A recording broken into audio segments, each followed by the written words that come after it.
If marriage is something that you cannot wait to happen in your life in the next years to come, you're gonna need to watch this video. And why do you need to watch this video? Well, it's because I'm gonna talk about the 4 things nobody told you about marriage. Yes, 4 things nobody told you about marriage. What's going on, beautiful people? Welcome back to those of you who've been with us from the get-go. And if you are new around, on this channel we give relationship advice. If this is something that you're into, be sure to subscribe to the channel and hit the notification bell, because we've got a lot to talk about. Forgiveness is one of the first things you need to think about whenever you're thinking about marriage. Yes, forgiveness is very important when it comes to a married couple. And by forgiveness, I'm not talking about you forgiving him because he didn't take the trash out. I'm not talking about just little things. I'm talking about things that are going to happen within your marriage to the point where if you do not understand the logic of forgiving your significant other, your marriage is gonna be in more trouble. If you are the type of person who's always holding on grudges, things that have happened in the past, things that have happened within your relationship, things that are going to happen within that marriage, that's gonna change your entire mindset. If you are not ready to forgive your significant other, it's gonna be very difficult for you guys to move forward or to even keep that marriage on a good route. Growing up, as we're seeing our parents, we didn't really know what was going on between them half of the time, because most people tend to hide what's going on in front of their kids. But the reality is quite simple. The amount of things that our parents had to forgive each other for in order for the marriage to still stand are unbelievable. And one of the most important things you need to keep remembering is the easier it is for you to understand the person's action or the person's reaction on certain things, the better it's gonna get with you forgiving them when it needs to be forgiven. And yes, by forgiving someone, I don't mean for you to sit there forgiving somebody for doing the exact same thing over and over and over. For instance, if you were to be dealing with somebody who's constantly cheating, that's different. I don't want you to sit there forgiving somebody who's been betraying you over and over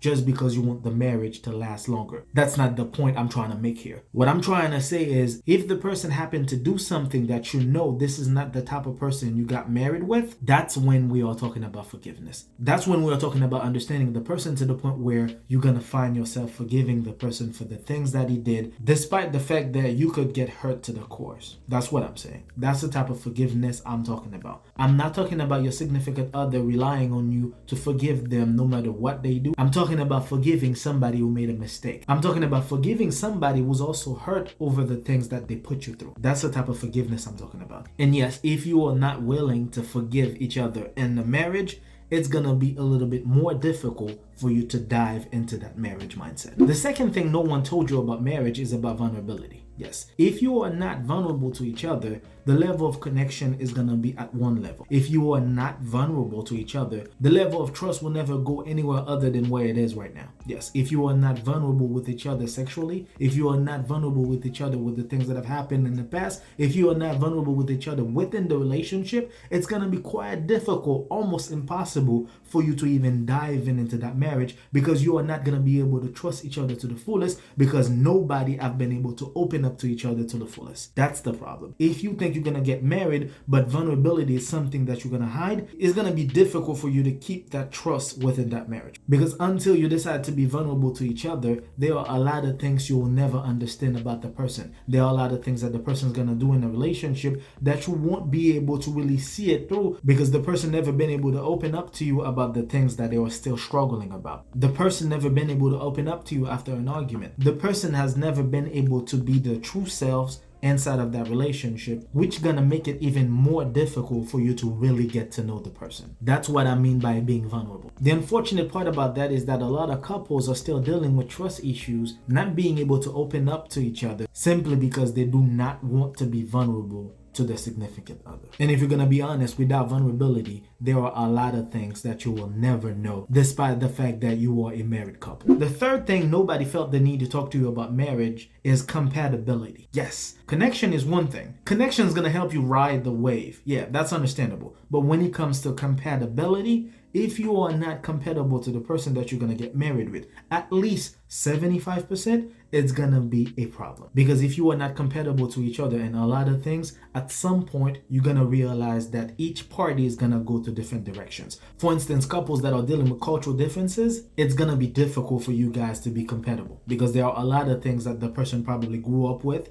grew up seeing, grew up understanding, grew up believing. By the time they get in a relationship with you, it's a different mindset. They don't see it exactly the way they want to see it because you are not seeing it the same. There are a lot of ways that they won't feel comfortable to even do certain things with you because you guys are not compatible enough to do those things. So compatibility is something that's very important. Religion-wise, if you are a Seventh-day Adventist and the person is Baptist, it's going to be a little bit difficult because when you're going to be going to church on Saturday and the person's going to be going to church on Sunday, while you have children in the middle of that marriage, it's going to be a little bit uncomfortable to be going back and forth with that religious situation. That's why it's important to be compatible before the marriage, so by the time you get married, that compatibility is gonna get even better. That's one of the reasons why you need to be compatible, because not being compatible to each other tend to change things further down the road. That's why it's so important to get to know each other to the point where you know well enough if the person is compatible before you even get married with that person. And the last one is patience. Yes, if you are not patient enough, marriage is not for you. Because we are talking about building an empire. We are talking about building a family. We are talking about having kids. We are talking about building houses. We are talking about building businesses. We are talking about doing things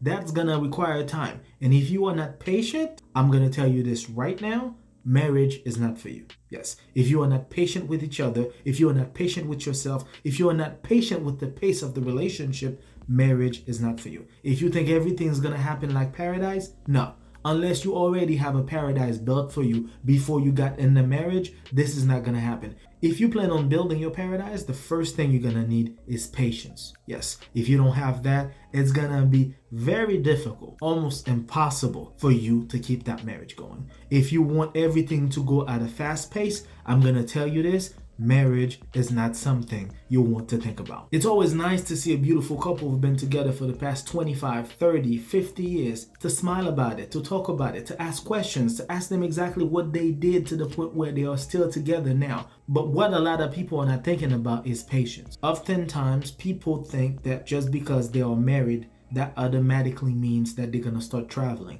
That automatically means that they're gonna get a house. There are a lot of things that's just gonna fall from the sky just because they are a married couple. If you are not patient, if patience is something that you don't have, marriage is gonna be difficult because it's gonna take more than just 5, 10, 15 years to build an empire. It's gonna take a lot of time before you can say that you made it in your marriage. It's gonna take a lot more than just expecting things to happen without you putting in work into making it happen. So yes, if we're gonna recap everything that was said on this video, 4 things no one told you about marriage. The first one is forgiveness. The second one is vulnerability. The third one is compatibility. And the fourth one is patience. Not having those 4 things in your marriage, it's gonna be quite challenging to deal with everything that are unexpected within that marriage. I hope that you guys enjoyed the video. If I've missed something in the process, feel free to let me know in the comments below. Until then, take care of yourselves and each other. Peace.